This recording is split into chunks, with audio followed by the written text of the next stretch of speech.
I missed the notification. I think we're streaming. Hey, everybody. Welcome to wasmCloud Wednesday for Wednesday, August 21st.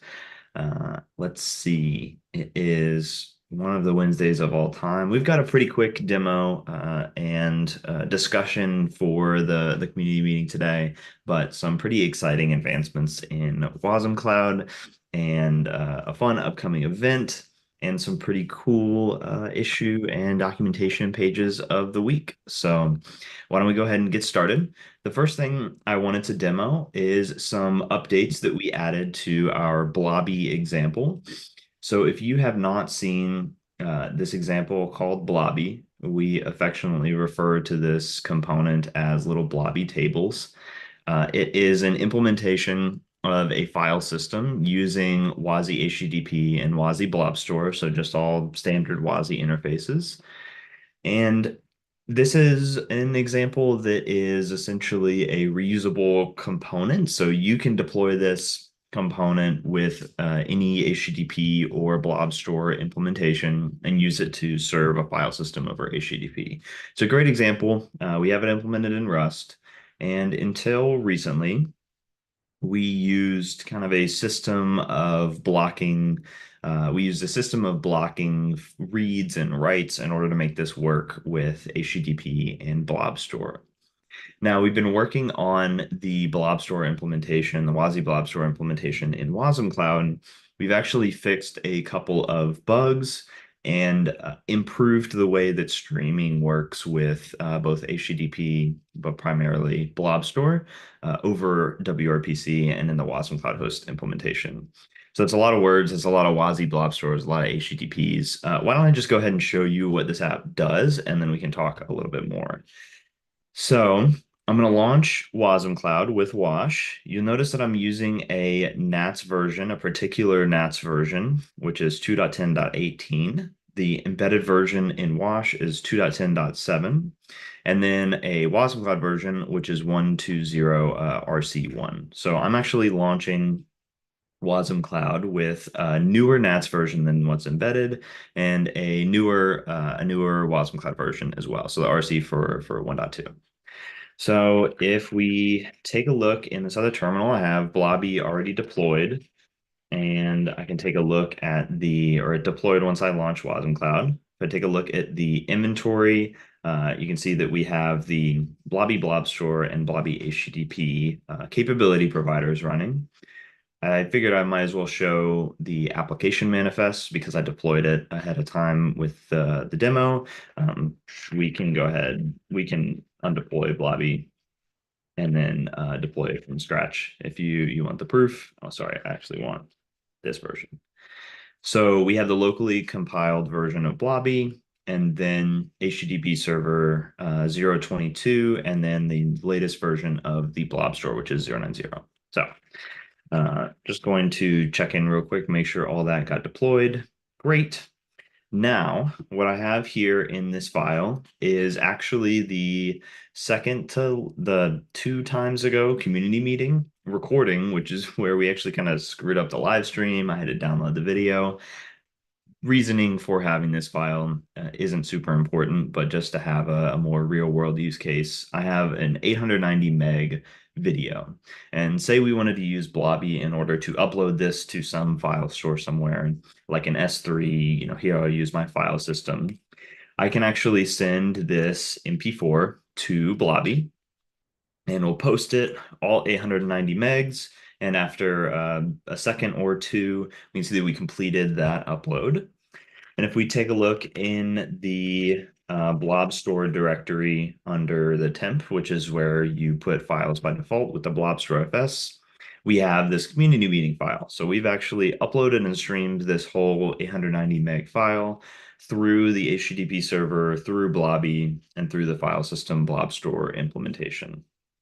Now, what I can also do is I can curl that same, or I can use curl to query blobby again and pull that same file down from the temp store. So we'll read the file from the blob store, read the file with the blob store FS implementation, stream that all the way through blobby and the HTTP capability provider, and I can download that locally. So I've uploaded this community meeting and then essentially curled that to download it with community round trip. So this is pretty quick. I don't have a reference for how fast it is to download things locally, but it looks like on average we're doing it about 115 megs a second. Solid. I don't know what to compare that with, but I know that Roman is working on improving the speed of that with WRPC. And really just to talk about how this is working now in Blobby, you can see one example when we're downloading this file. We'll call get object from the blob store, the WASI blob store interface. And what we get in response to that is a WASI IO input stream. So this is working essentially directly with the streams implementation, the streams interface in WASI. And then we can form up our return HTTP response using WASI HTTP. And then because input streams with WASI implement read, which is a Rust trait for reading some bytes from a piece of data, and the outgoing body for the output stream for WASI HTTP implements write, we can just use the standard IO, like the Rust standard IO copy function to copy all of the bytes from the blob store to the HTTP response body. And then at the end, we can use the WASI HTTP function finish to say, hey, we're done writing this body. So working with this just shows two things. One, a better example of how we can stream data even from two different interfaces. So this is from a WASI blob store function that we get the input and a WASI HTTP function that we get the output, and how nice it is when you can provide implementations with a standard language library, how nice it is to kind of work with these WASI constructs. So huge shout out to the work that's going on in Rust. In this case, we're using the WASI crate directly now in, I believe, all, but if not many of our Rust examples, just to simplify the way that we generate types. It's an exciting look forward on some of the Go work that's implementing these WASI constructs at the standard library level. So really much to say there, much excitement looking forward, but the end result, along with some of the blob store fixes, is with wasmCloud 1.2, you'll get some pretty sweet ability to stream data around with the WebAssembly interfaces. So I just want to pause quickly here. Do any folks have questions about just the general demo that you saw, blobby, um, streaming, things like that? Uh, I've got some questions here, Brooks. One of the powerful features that we've seen with like the wasmCloud secrets implementation is the ownership construct, like in the reveal command. And I'll maybe explain it in layman's terms, and then I get to my question. But the basic idea is that we've got our host runtime here, WASM time underneath the hood, and then we've got a series of components here running in WebAssembly sandboxes. And the ownership is, does all of that data pass just through the host, or does it come up into each component as a copy? So I'd like want to modify it. So if you're a developer, pass by value or pass by reference. When we're doing this streaming, is this all happening down in host land and the component is not taking ownership of it here? Or do all the bytes pass through the component? That's maybe my first question. Then I've got a follow up here. Yeah. So the as far as I understand it, the way that it works is the bytes basically they are being streamed, so little by little at a time, but they do Mhm. pass through the component, from the provider to the component and then out on the other end. Okay, so these are going through the component that's doing the. Oh, Roman, go ahead. Yeah, Roman may correct me here. No, yeah, good question, actually. Indeed. So currently, the way it works is that um, we basically give bytes to the component, and the component can then give it back to us, essentially to the runtime to forward them. If you want to, if you just want to forward bytes, for now you have this round trip where bytes are given to the component from the runtime, and then the component gives it back to the runtime. However, we can optimize it if we want to.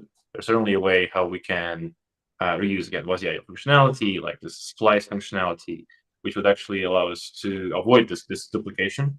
Yeah. And then just reuse, just provides functionality in the host. Yeah. So for stuff like streaming video and voice and high performance stuff where jitter is really important, that would be super important, would be just to pass this by reference, if I'm using the right word, right concept there, versus passing it by value, pulling it into the component and then back down, right? Yeah, exactly. How would that? Sorry, go ahead, Roman. And then I've actually got my real question coming up. So regarding the streaming thing, actually, I'm not sure if that's something that we need to be doing. In fact, once Rust standard library, for example, supports WASI directly, then it's actually, since this is IO copy is actually something provided by the standard library of Rust, it's actually the Rust standard library that should be using blocking splice or whatever to actually avoid this copy. So in fact, once we have full support for WASI in Rust, for example, in standard library, then we should need to care about it. We should use IO copy, and that just happens under the hood. Got it. So now to my question, because we're now doing the streaming compilations here, we could now start to use streaming algorithms for analyzing the data. Let me give you a simple example. Let's say we'd want to calculate SHA-1 for each file. There is a streaming version of the SHA-1 because it's just a block algorithm, right? We can now have do those transforms as a component, which might be a cool demo to display this behavior. I may spike on that personally as just a little can I make it go here? But I think it opens up a whole new set of possibilities for the streaming analytics of files over time and stuff like that.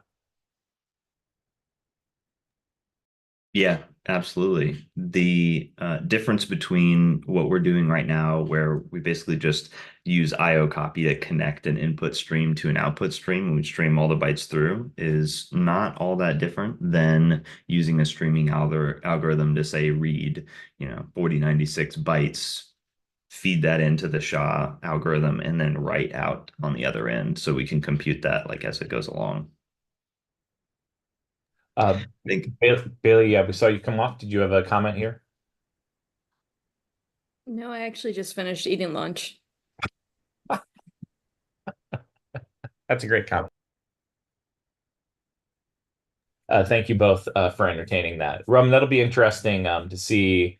We did have a set of users ask me about streaming video the other day, and that was the motivating factor for asking these questions was understanding this nuance and just thinking through that use case. But it's good that we're, I think, rapidly closing on this for WebAssembly because this feels like a stupid good use case here to be able to do that. Yeah. So, but in short, it's already possible. You just need to use WASI IO directly, and if you use standard library, it doesn't work. But it should just work with standard library. That's basically the gist to it. Thank you so much.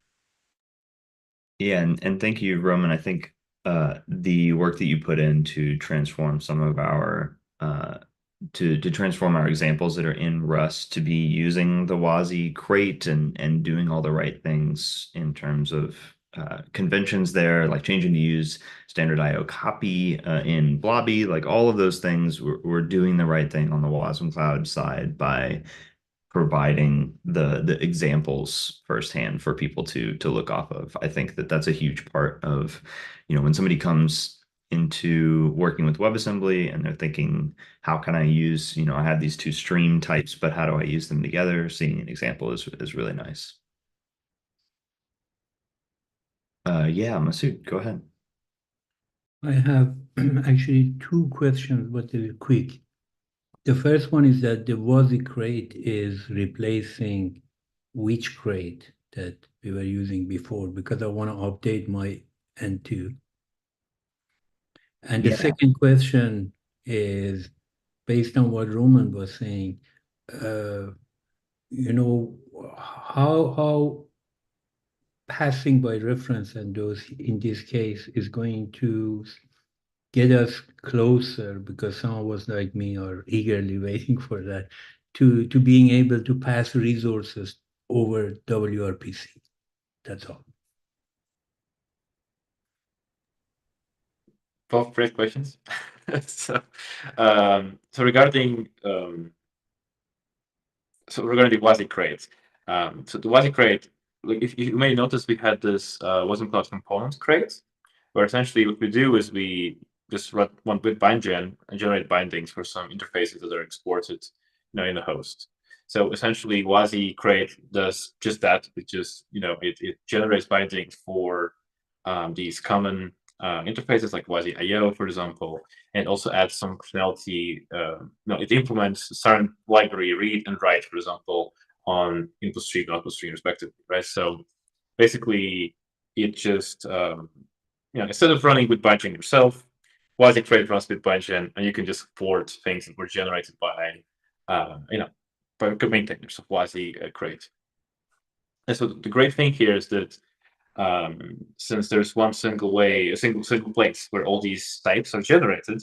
Now, for example, you can take your HTTP library and you can just import the WASI crate, and you can depend on exactly the same types as somebody like other libraries are going to depend upon. So basically, what it means is that by having single crate where all these types are generated, now it's actually composable. So multiple libraries can extend that functionality. They can import the same types, and it all just works together, right? As opposed to if two different libraries would be running with bindgen separately, they would have two different versions of the same type.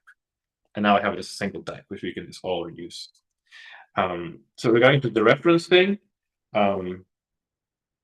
so resources actually are supported now in WRPC. There's currently the Go design is there's supported in Rust and Go.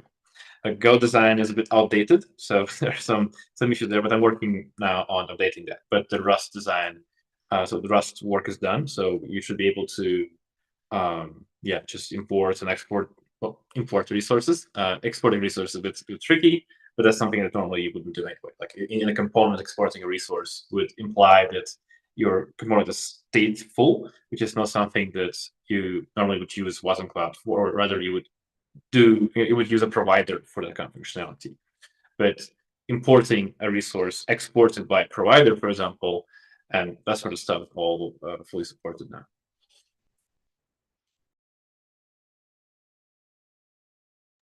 And Does that answer the question? Oh, sorry.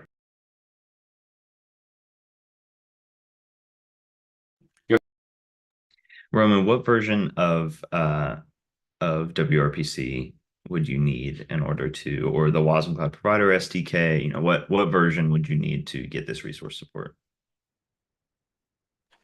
Yeah, it's been there for a while already, so I actually don't know off the top of my head, but I think I would say always use the latest. Certainly version WRPC, like I think latest is 0.7. I think 0.5 still should work fine, but yeah, I'd also just use the latest versions of all crates for the best results. Yeah, that makes sense. Pin the latest. There's nothing that could go wrong. Sorry, dumb joke. Or main, to just use the main branch. Just stick with the branch. That's it. Masood, I put it in the chat, but I wanted to make sure that I shared for folks who are on the stream, because I don't know if they can see. I wanted to share an example of where you can see the difference between using with bindgen to generate the HTTP and IO types and using the WASI crate directly. So I've been working in the request crate on some component model support.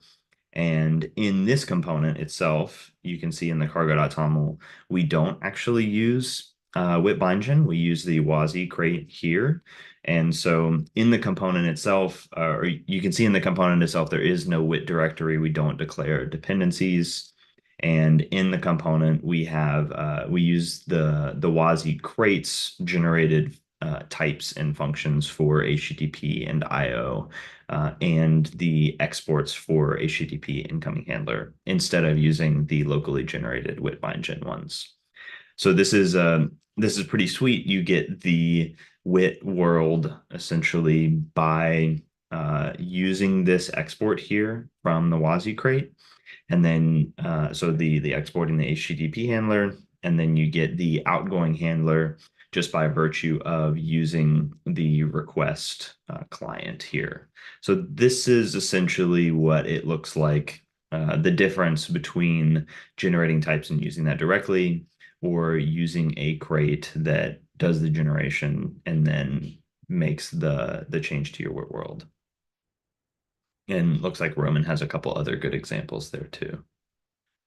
So we use WebBindgen, sorry, we use WebBindgen only for basically custom interfaces. I think you will use WebBindgen for custom interfaces.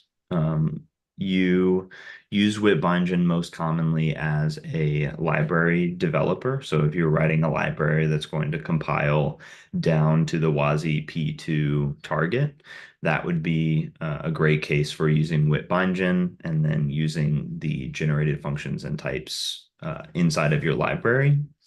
This is essentially kind of a sneak peek of the end goal, where you can just use these libraries natively without having to deal with working with the interface directly. I think there's a lot of nuance there, and like when exactly you want to use each one. But I personally find it pretty exciting to use these Rust libraries directly instead of working with the generated types where you can. From the perspective of like what we're aiming to do within the Bytecode Alliance, where lots of us here contribute, our goal is to have WASI as a target in all your major upstream languages. The WASI APIs, like the ones that we're talking about here, be built into the standard library. And that's something Roman said earlier on the call, and I just want to emphasize that. That's the long-term vision, is that you take your normal Go code and you don't change it. You don't necessarily even see WASI in the code that you're writing. You're just saying, I want to make a net HTTP client request, and it goes through and just works. And now I want to tie on what Brooke said, which is, hey, if you're writing an application, like a normal application component, you're probably not dealing with WIT at all. Like you're probably targeting basically some of these standardized worlds. In the case that I was talking about there, that would be the WASI HTTP proxy world that just works because you compiled with -target WASI P2. We're getting really close for that with the TinyGo space. There's lots of folks working upstream in Rust that's landing there. C# is actually going to come out with .NET 9 with exactly this that I just talked about. I think that's this coming month in September. So it's happening, which is very exciting. If you've ever seen the Office meme where he's like, "It's happening now," that's how I feel right now.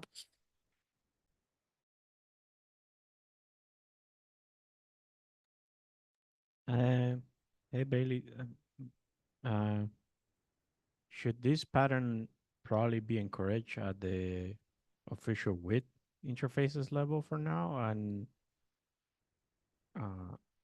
or would you like the community to be adopting this pattern of WIT generating things in the background, publishing as a package, and whatnot? And primarily because I want to figure out if we're trying to test, what are the breakage from the developer experience, or and that combined, if it's worth it, especially creating noise in Racer. So I like to be a little bit careful nowadays with publishing things, although it's simple, just to lower the noise, and messiness in Racers.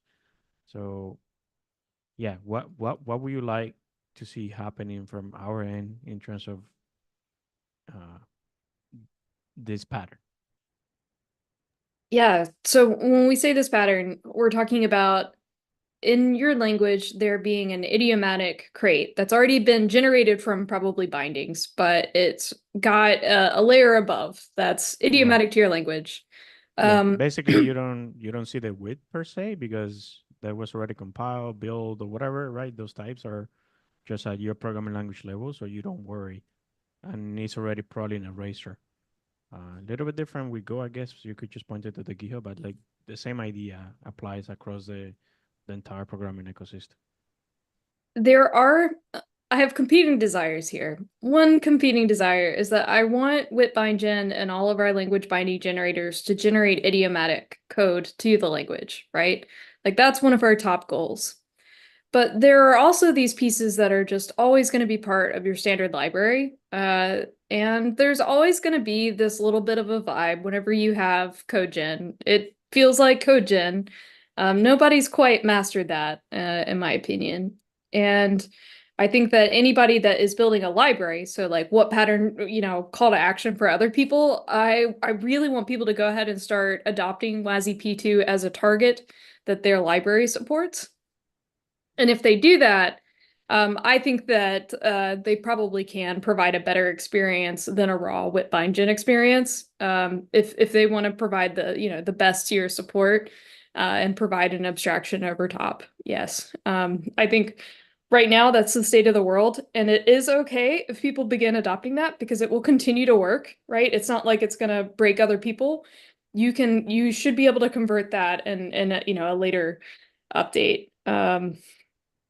I think that will make it so that we have this flywheel where we have a whole ecosystem of people building WebAssembly components and a componentized ecosystem.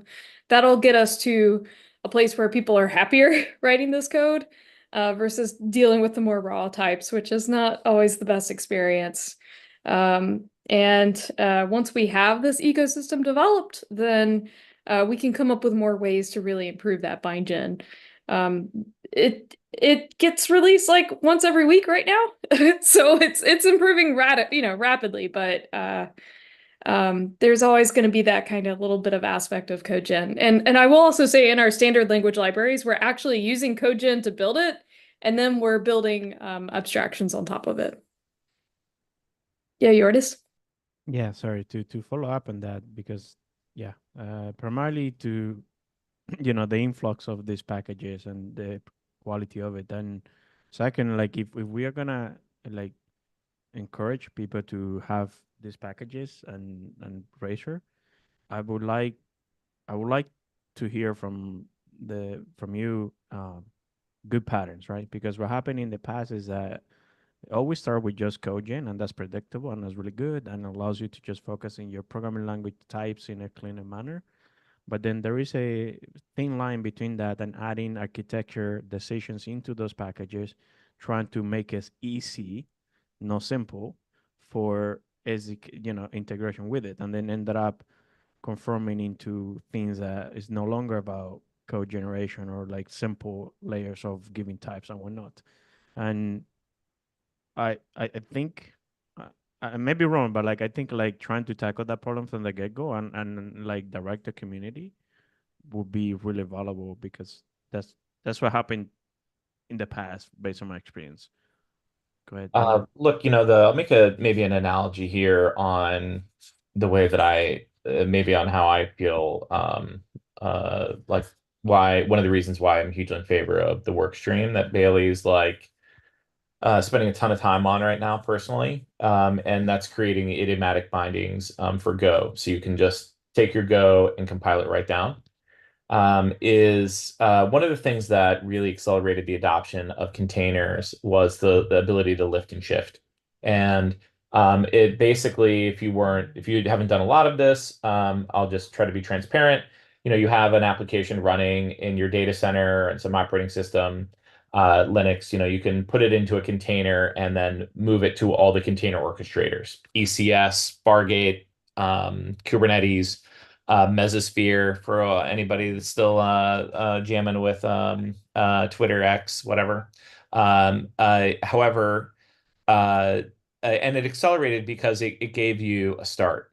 And uh, but there was always a caveat that just because you were in a container, you weren't necessarily container native. You weren't cloud native yet until because your application architecture needed to change. I think if I could maybe tease out the key thing that you're trying to communicate in the nuances here, Yordis, it's that even if we have a lift and shift into WebAssembly, and that doesn't necessarily make you WASM native because you're not taking advantage maybe the most optimal advantage of all of the finer grained pieces and of some of the special things that a WASM native orchestrator like wasmCloud brings to the table. And I think we'll need to tease that out and compare people. But what I hope we really usher in very quickly, though, is just a larger library of software that can be put into WebAssembly and used in some fashion, even if it's not optimized or ideal, because it'll just help the ecosystem to pick up momentum and go from there. Bailey, does that track on your sort of view of the two kind of approaches for building your own component BYOC versus compiling? Yeah, I like that. The only thing I'll add there is that I totally agree, Ordis. We do need to establish these best practices. The one of the obvious pitfalls is streams. So this is the right context to raise it in, which is a lot of people when they make a simple, or we should say easy call, what they do is they don't do streams, right? No need. It might be async, but they don't do streams. Now what you'll see over the next month, all the examples that we're dropping for the HTTP client implementations actually can take advantage of streams. And that's establishing that as a best practice because that's something that we can do WASM natively and via composition that like opens up this door to a whole new componentized ecosystem superpower. But what is not totally always possible and when people wrap these things and the APIs that they're used to. Because streams are hard, so that makes sense. And so in terms of types that are available, we're providing SDKs within the Bytecode Alliance. They're usually something like componentize hyphen and then the language. And the types that are kind of standardized across those, we're adding those there so that people can build on top of those primitives and idioms as best practices.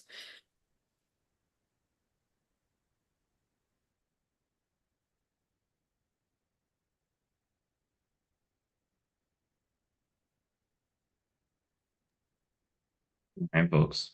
Lots of fun stuff. Were there any more questions or comments on streaming? We don't have too much more on the agenda for today. Very exciting stuff, but not too much longer. So I think we have time for another question or two if anybody has more.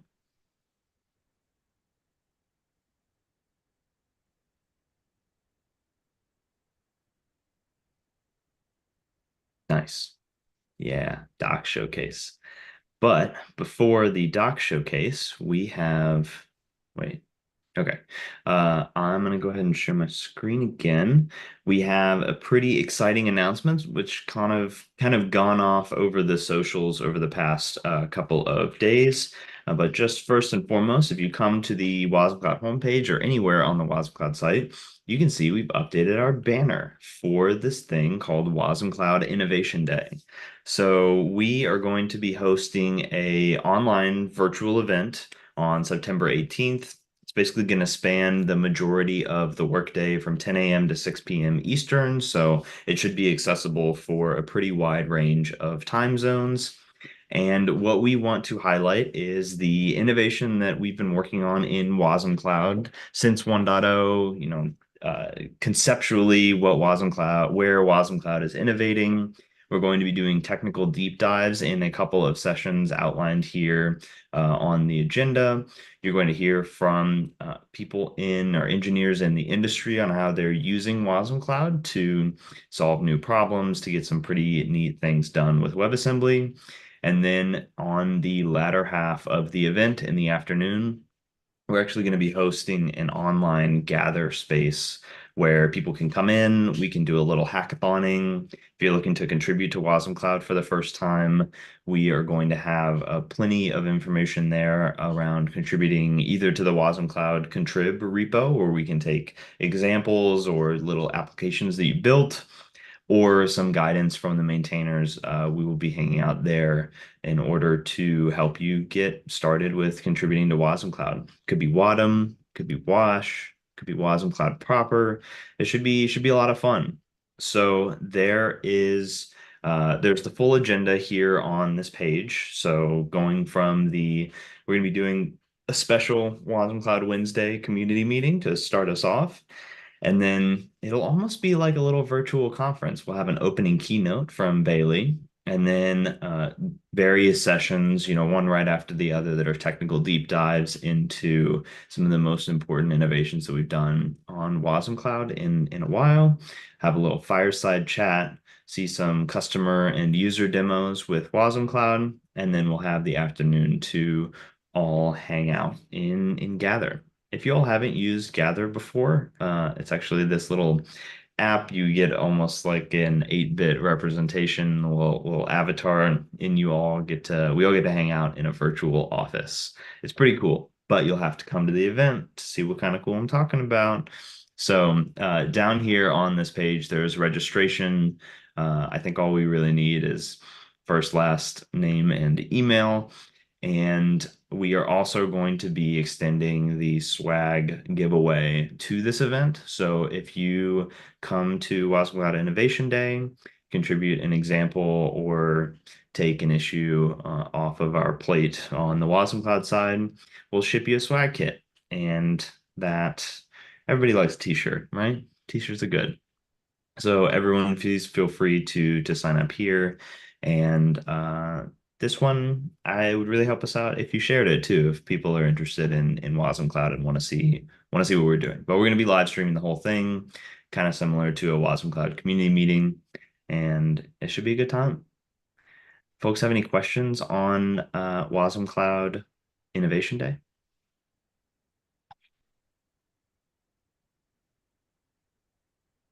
Brooks, if I'm a community member and I have something I want to share, who would I reach out to talk about that?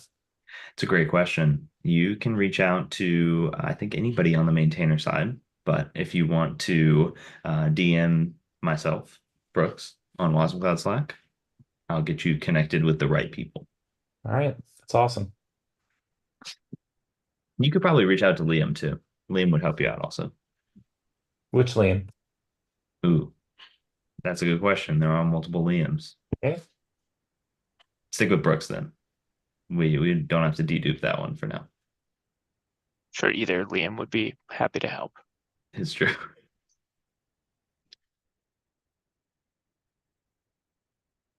Just gonna keep this up on the screen so it gets like ingrained in everybody's brain. All right. Well, I'm sure we'll do some previews and some additional hype leading up to the event. But we're all really excited about this one. It should be a really good time.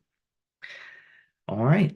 Getting back to the community meeting agenda, really all we wanted to close this off with is showing off an issue and documentation of the week. So the issue of the week is an addition to the Wash library and the Wash CLI by extension, where we actually have support in Rust right now, where you can put the wasmCloud.toml file in a different directory than the component that you want to build. You can simply point wash to where that wasmCloud.toml file is, and then you can change kind of the target directory of where your component will actually be. Now for TinyGo, this doesn't actually work. And this is something that it's not really, it's not a bug that it doesn't work. We expect for the wasmCloud.toml to be in the same place where you would run like a Go build. This feature would allow you to put this piece of metadata, the wasmCloud.toml, in a different file. So I think that this just generally will improve the experience for another one of our target languages, which is TinyGo. And I think that the solution, a solution that I've proposed here, adding a working directory or a build directory into the wasmCloud.toml would just be a wholesale improvement for all wasmCloud components. So being able to put this metadata maybe under a build folder and not at the top level of your project would be really nice. So this is a great first issue for somebody to take on the Wash CLI side. It's fairly easy to test as well because the definition of done here is just that the wasmCloud.toml can live somewhere else instead of right next to the component code. So this should be one that is great to get started. All you need is Wash. You don't even need to run the thing. You just need to build it. So great first issue here. Do you want a working directory or do you want to point directly to the wasmCloud toml so we don't make assumptions about the file name or whatever? So Yeah, I think that we have the -p argument. I forget what, I think it's path that points to where the wasmCloud.toml is.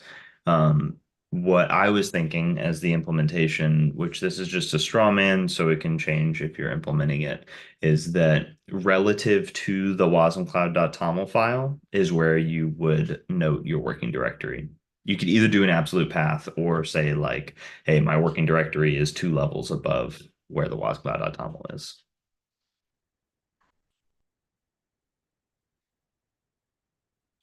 So with all good first issues, I try to make sure that it's got a little bit of context. And then if I had a solution in mind, just to drop those notes. But if anybody takes these and this doesn't work, or you have any questions, or you thought of a better way to do it, it's that's totally open for folks. All right. Even more exciting than the good first issue of the week is the documentation page of the week. And this has been one of the coolest documentation improvements that I've seen in a long time. Eric, you might need to, you can redirect kudos if necessary, but I know that you put this up maybe about a couple of days ago.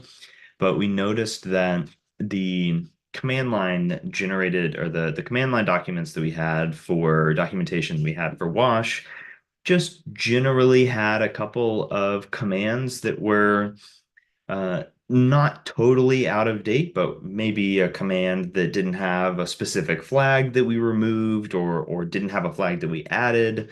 And keeping up with the entire output or every single command, subcommand, and flag and environment variable of Wash is just too much of a task for a human to take to keep up with. So luckily we have robots, and Eric was able to put together this page on the documentation so that our Wash CLI now is able to, we're able to auto-generate markdown documents for each command that Wash does. So you can see something that wasn't present here, like Wash secrets put, and this has the description, the usage of the command. This is basically like doing a -- help with clap, the arguments, all of the options, and the environment variables. It's really awesome to see. Eric, did you want to talk a little bit, sorry to put you on the spot, about like how this works or like how often this will get updated, things like that? Yeah, I'll just say it uses a crate called clap markdown, and the update to Wash CLI that implements that is not quite merged yet if someone wants to, play around with it on their own side. So heads up there, but that'll be coming soon. But yeah, it'll generate markdown documents that we'll use for to update the docs, the CLI docs here in this way regularly. I don't think we have an established cadence quite yet, but that's something we'll talk about and make sure that we have certainly with each minor release. Yeah, I think that's about all I've got. Yeah, that feels right to me since adding or removing or changing a command line flag or argument is a minor change, at least with what we're doing since we're pre 1.0 on Wash. That feels right. Every minor release to generate these. Sweet. Brooks, mentioning minor releases, wasmCloud 1.1 is getting a little long in the tooth, already. It's been, about almost a month already. What are your thoughts for pulling together a Wasm, 1.2, wasmCloud 1.2? Yeah. Yeah, I've been thinking about that quite a lot. Enough that I've cut a release candidate. for 1.2. Wow, Plant Liam. Taking a look at especially some of the improvements that you saw in the demo at the beginning of this call with Blob Store streaming, taking a look at what's gone into wasmCloud over the past 3 weeks, which was we released wasmCloud 1.1 on August 1st, I believe. We should probably cut the chore dependencies out of this, but got quite a lot of improvements in this version of wasmCloud, already up to 10 contributors since 1.1. So that is plenty to cut a minor release. Just generally taking a look at those changes to Blob Store and some of the updates to the latest WASM time and our components wrapping the upstream WASI crate. I could go, I mean, I'm just reading the release notes at this point. I think it's about time. Now, one concern that believe that I have, I will need to check with WASM Time 23 is the support for WASI 021, which right now all of our example components use WASI 020, which is like built in with the WASI crate. So I'd want to check on that just before, but I think it's about time. I just cut a new release of Wadum yesterday. Thank you, Ahmed, for approving that PR to do the bumps. And I think there's going to be more improvements coming there, but we're already kind of cutting at increased release cadence, which is great. And so really, I think if we can run a couple tests with this release candidate, we should be good to go to cut 1.2 and then update wash, do the auto generation again, and make sure that we're all up to date on the latest stuff. Did you not know that I cut the release candidate before you mentioned it, Liam? Nice. It's a true No. surprise. No, I was actually shocked. That was actually, more than just Plant Liam. That was maybe Rock Liam, you know. I haven't looked at my email and, I don't even know when you did that. I assume I would have seen like 100 GitHub notifications. I haven't even like dug out into my email in, 2 hours or whatever. So I don't even know. I heard through the Bailey grapevine that you guys already had like something in motion. So I was actually just trying to, leave you a breadcrumb. But you're already like way ahead of me. Excellent. Perfect. Yeah. But yeah, I've been running a good bit of the streaming tests, the streaming examples through 1.2. It's been working great. Performance has been really, really good. So we'll cut this. New version of the provider SDK is likely to come with this version as well because we added support for live updating configuration, which is pretty sweet. And but we'll get the full release notes together. It should be smaller than 1.1, Yeah. but I think that the streaming stuff that we started to call is huge. I know we've got a large number of people that have expressed interest in that for some of their use cases. So it'll be good to circle back with those folks and get some feedback and try to get some examples out. I think a streaming SHA-1 or Jonas, you had an idea about doing like streaming images, like pulling a frame, from a video and doing thumbnails for videos or something like that. I think a couple little like basic examples would really drive home the power of this in the platform.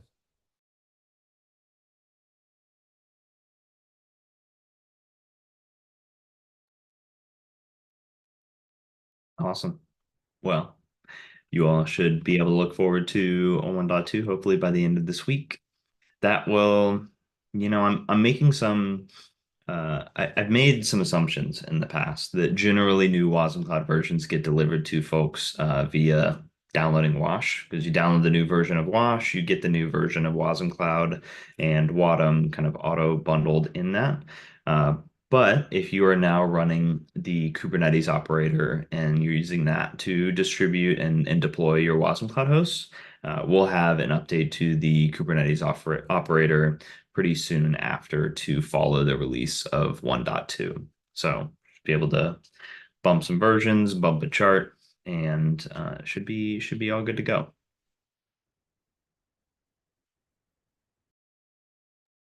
All right, folks. Well, that was all that I had on the planned agenda for today. Does anyone have anything from the broader WebAssembly or wasmCloud community that I'd like to share or discuss in the last couple minutes?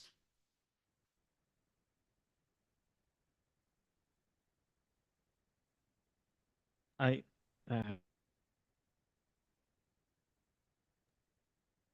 Shy Yortis.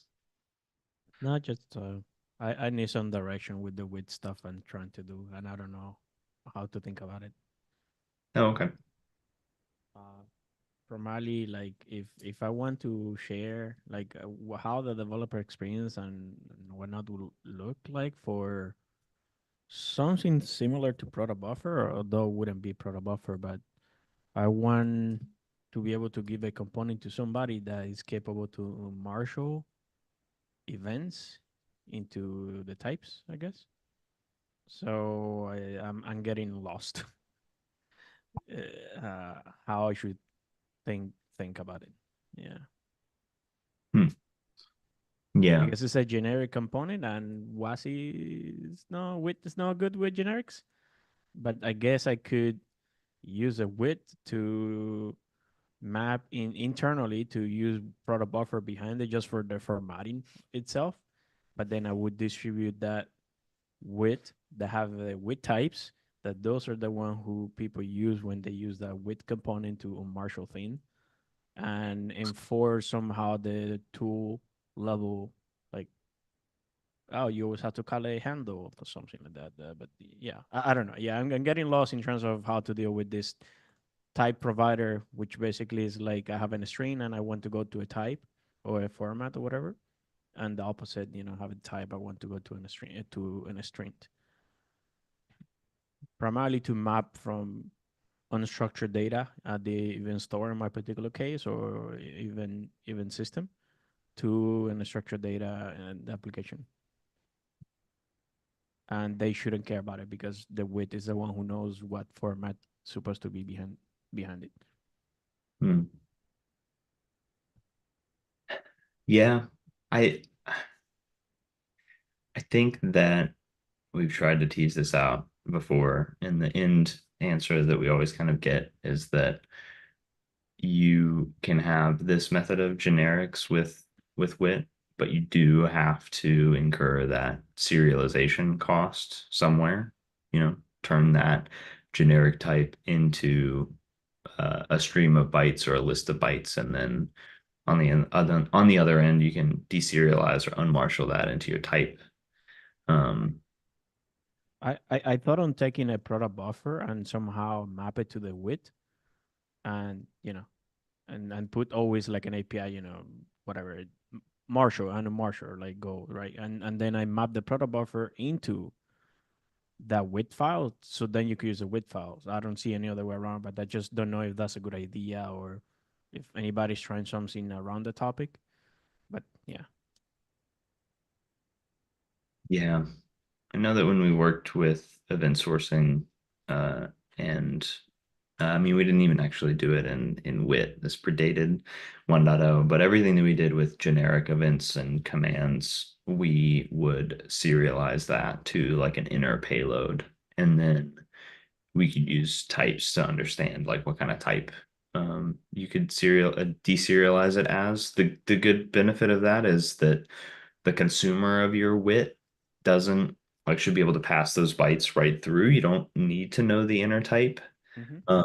But that does make the component concerned with like you do have to be concerned with unmarshaling that and then handling if you didn't get the right shape. Which I think that's okay. But the reason I'm bringing it up, like that phase, I already put it in the back burner. Yes, paths, U8, whatever, like bytes around from the host. But then I have many programming languages in the processor side that may want to marshal those things, right? So now I'm trying to figure out, okay, could I create that extra width or component that is about marshaling things and somehow mapping again protobuffer into it so people don't even care anymore about it, other than integrating with it from the inside. And that one is no longer generic, right? Because you have the types in and the types out. Like there's no other way around at the point. And yes, yeah, I would have to deal with the schema registry or component registry in this case, which I need to follow up on that. So you would deal with the component registry, and you would have to update your component in order to be able to marshal things correctly. Yeah, or marshal. Yeah. Yeah. Hmm. I think you're just with the context that I have. I don't know if I have a better answer right now. Yeah. I just trying to speak But my mind. Maybe I'm saying something extremely wrong. So that's primarily why I want to share the thoughts, that's my hope. So if there's no answer, the really is checking my assumptions to make sure that I'm not that far off in terms of the intent. Uh, yeah, and primarily because probably you guys are working with other people, so you may be aware of what others are doing, and yeah. Yeah, I've got brainstorm ideas for this. And we should I need to think about them, so don't hold me to any of these because it's off the cuff, but for this type of use case, I would want to have a gateway that was protobuf to WIT, essentially. And that's what would allow me to go from things that are talking over protobuf gRPC through this gateway and into the wasmCloud ecosystem. And on the wasmCloud ecosystem side, it would all be communicating over the WASI messaging interface. Right. I love that, Bailey. My question is, would you like that gateway? I'm composing it into a given component, so it's kind of like built in. I think in my case is somewhat okay, because first of all is event sourcing, so it's immutable, and if you don't know the new data, you just don't know it, and it's okay. But yeah, that gateway, where do I put it? I built in. Do I put inside or not? And then the second thing to that, which I don't disagree, and is somewhat what I'm thinking, is the developer experience. Like how can I make it simple? Because now I have this competing. Do I do with two product buffer, which I love that idea, and I think I want to experiment around because that means that product buffer become a second class citizen, and I like that idea. Or do I do product buffer to WIT because there's a lot of tools out there that deal with product buffer, linting, yada yada. And Protobuf to WIT would be a lot easier than WIT to protobuf. WIT to protobuf, I bet you'll reach impedance mismatches on the version. But I just realized I'm late to another meeting, so I have to run. But you're not the only person that's asked about this. But I will also say I haven't seen anybody get further than the ask. And I think the community would benefit from it. But it's going to take somebody hacking it out, I think, to get it done. I'm gonna focus this in product buffer to WIT. I think that was my original intent, and I think you're right. I don't know the unknowns, and there are a lot of tools already around product buffer. So okay, thank you so much. Thank you. See ya. yeah, thanks, Jordas. Well, I think we're over time, so I'm going to go ahead and say the farewell and stop the stream. But thank you, everybody, for coming today and hanging out with us. Looking forward. Don't forget to sign up for the wasmCloud Innovation Day. And I think other than that, I'll see you next week.